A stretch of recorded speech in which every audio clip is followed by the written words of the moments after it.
Hello, First Christian Church Wauseon and friends who have come here to YouTube or have clicked through from Facebook to hear a message this morning. We continue our journey through the Gospel according to Mark. We are in the 9th chapter, and today we have a conversation about a boy who's suffering and the boy's parent who comes and seeks healing from Jesus. And this is the first event. This is the immediately following Jesus and Peter, James, and John coming down off the mountaintop and the transfiguration scene. And Jesus comes back into the world and discovers this commotion going on between the other disciples and the Pharisees and this child and the child's parent, and all sorts of things are challenging. The operative response in this passage is from the parent who looks at Jesus in the moment and says, here's the King James version of it, "I believe, help thou my unbelief." In the Message, which we'll read, the sentence says, "I believe, help me with my doubts." Haven't we all been there? Whatever the intensity of the moment, whatever the intensity of the struggle, whatever the intensity of what we are seeking God for, whatever we want help with, we all have these moments where we are praying, turning to God. Whatever the intensity, whatever the desperation, we are looking at God and we are saying, "I believe that you can help me. I believe that you love me. I believe that you are there for me. I believe in who you are and in what you're doing in the world. But God, please help me, because the situation I am in is making me question. It's making me doubt." And how much do we all experience that? I believe, but God, I'm really struggling. Help me with my doubt. I will choose faith no matter what, but I need your help. Here's the story. Let's hear the story as it comes from the Message, Mark 9:14-32. When they came back down the mountain to the other disciples, they saw a huge crowd around them and religion scholars cross-examining them, the rest of the disciples. As soon as the people in the crowd saw Jesus, admiring excitement stirred them. They ran and greeted Jesus, and he asked, "What's going on? What's all the commotion?" And a man out of the crowd answered, "Teacher, I brought my mute son, made speechless by a demon, to you. Whenever it seizes him, it throws him to the ground. He foams at the mouth, grinds his teeth, and goes stiff as a board.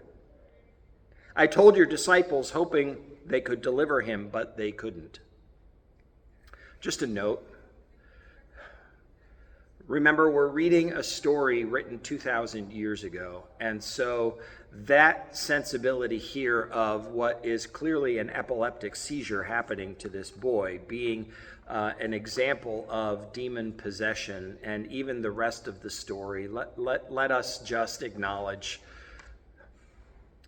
that these neurological conditions are not about demon possession, even as the value of the story is in the conversation, the faith, and the result of the encounter with Jesus, even the rebuking and the healing of the boy. But all of that aside, the story continues and continues to have the value of the story itself here 2,000 years later. Jesus said, "What a generation! No sense of God. How many times do I have to go over these things? How much longer do I have to put up with this? Bring the boy here." It is a fair question for us to consider whose lack of faith is Jesus angry with? Whose lack of faith is he confronting? Is it the disciples that they could not, in his name, heal and restore this boy? Was it in the Pharisees, in all of their cross-examination and their devotion to theological correctness in their age and their unwillingness to see the miraculous or give credence to Jesus and Jesus' followers? What is it that Jesus is frustrated with in this particular moment? Whose faith is lacking? And in some way, the answer to it is yes, everyone's faith is lacking. That Jesus is working to prepare his followers, the inner circle, but all of us who would be disciples, to have the authority and power that he bestows upon them, so that he doesn't have to be the only one who's able to do that. And it's especially important even as Jesus is on his way to Jerusalem and the crucifixion and the death is coming, and even after his resurrection and ascension, we all now must represent Jesus in the world. Where is the faith? He's asking those questions. Now, when the demon that was tormenting the boy, when the demon saw Jesus, it threw the boy into a seizure. Here's another one, causing him to writhe on the ground and foam at the mouth. And Jesus asked the boy's father, "How long has this been going on?" "Ever since he was a little boy. Many times it pitches him into fire or the river to do away with him. If you can do anything, do it. Have a heart and help us." Jesus said, If? There are no ifs among believers. Anything can happen. No sooner were the words out of his mouth than the father cried, "Then I believe, help me with my doubts." Seeing that the crowd was forming fast, Jesus gave the vile spirit its marching orders.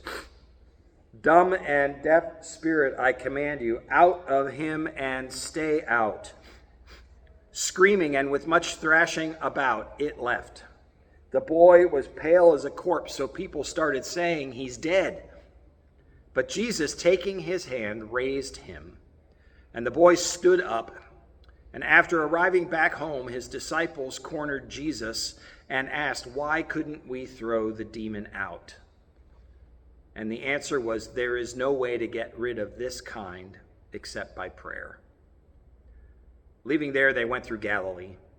Jesus didn't want anyone to know their whereabouts, for he wanted to teach his disciples. So he told them, "The Son of Man is about to be betrayed to some people who want nothing to do with God.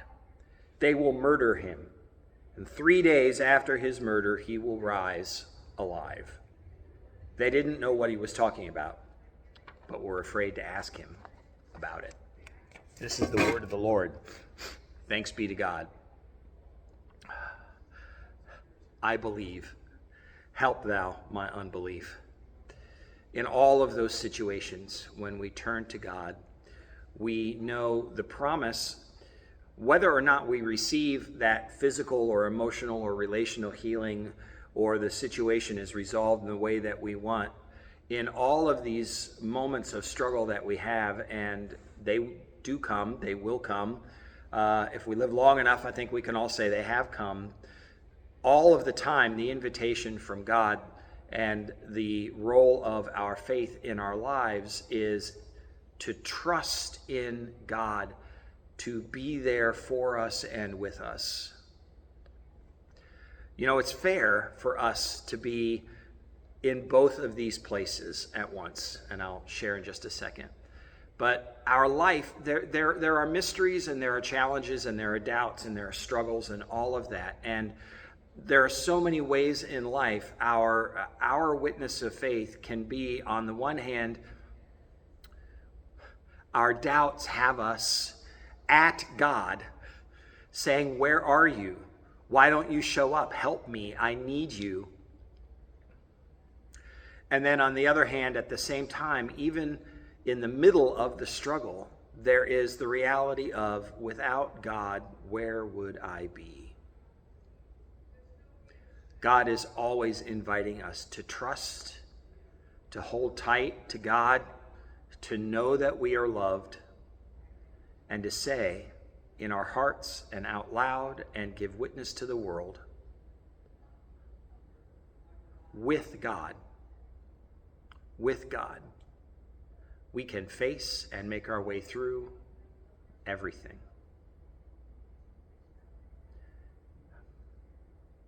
And there's the encouragement for the day. Trust God, cling to God.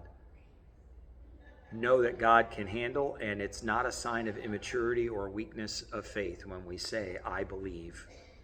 Help thou my unbelief. I believe. Help me with my doubts.